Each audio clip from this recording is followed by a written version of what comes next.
Every one of my policies has been affected by one of the experiences I've had at this university in some way or another. As a society leader, I've witnessed numerous groups, including mature students, parents and minorities, excluded from Guild events time and again. I've seen my friends reluctant to reach for help after they've experienced sexual assault. I myself have been lost around campus when there's been no safe spaces or counselling available for me when I need it. And I've experienced financial hardship that the Guild and the university refuses to solve. Me and a number of students believe that the Guild shop as well as the cafeteria should have a greater variety of food options such as halal or kosher, as well as cheaper memberships for the gym and AU. All my policies are very personal to me, particularly my most important two, which are improving mental health services and working on trans awareness and inclusion, both because I suffered quite badly with mental health in my first year, and a lot of services, long-term services in counselling aren't available, and trans awareness, to make it easier for students to change their name with staff is really important to me. When I arrived here as a first-year student, I was looking to join the gym, but unfortunately I thought the prices were too high, and that's something that I've been focusing on this year.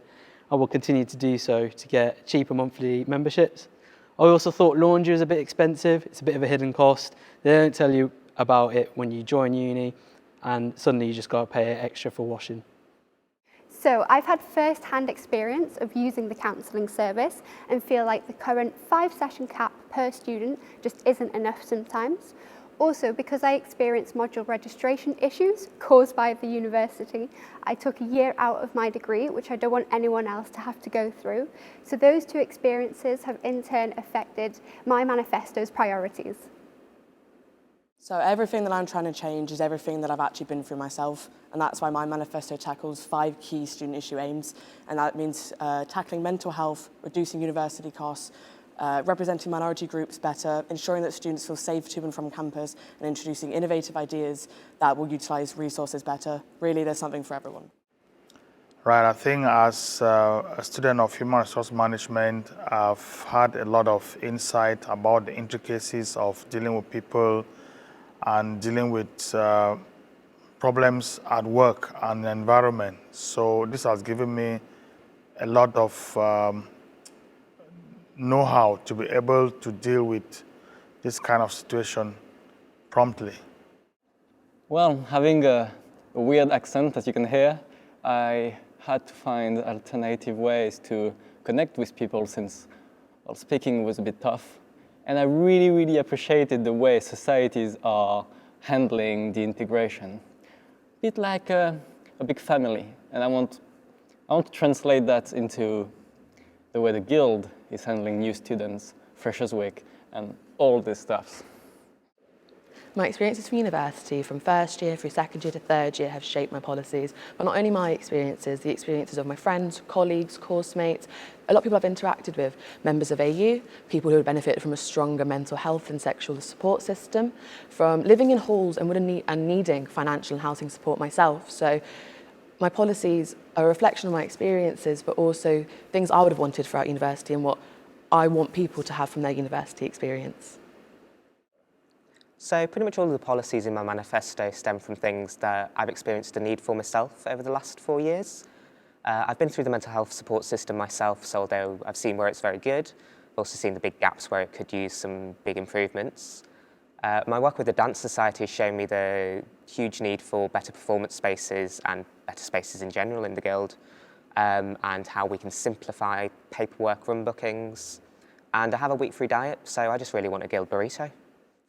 I think a lot of it is probably lack of experience, mainly because I feel like the university hasn't done enough in keeping students safe. And especially with the sexual assault, I think every single woman out there can say that they've experienced it, or at least had someone they know experience it. And I feel like it's just starting to become a thing, especially at University of Liverpool, where people are starting to notice it around campus a bit more. I'm first year. So I feel like I'm quite new into the university experience and moving away from home. So I know what it feels like to be alone, and I know what it feels like to kind of sit down in your bed and think, all right, I've actually not got any idea what I'm going to do for the day. So I kind of rely on Netflix and not do any fitness or look back on lectures. So I feel like my manifesto is mostly about getting your fitness up and speaking to people about mental health. So comparing my previous university experience with my current one is where I developed all my platforms. The big one that stood out for me was gym membership costs.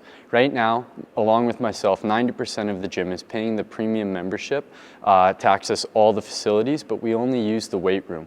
Also, by lowering the cost and offering a weight room only membership, this is the only way to attain more gym sales and sustainably lower the gym cost over time.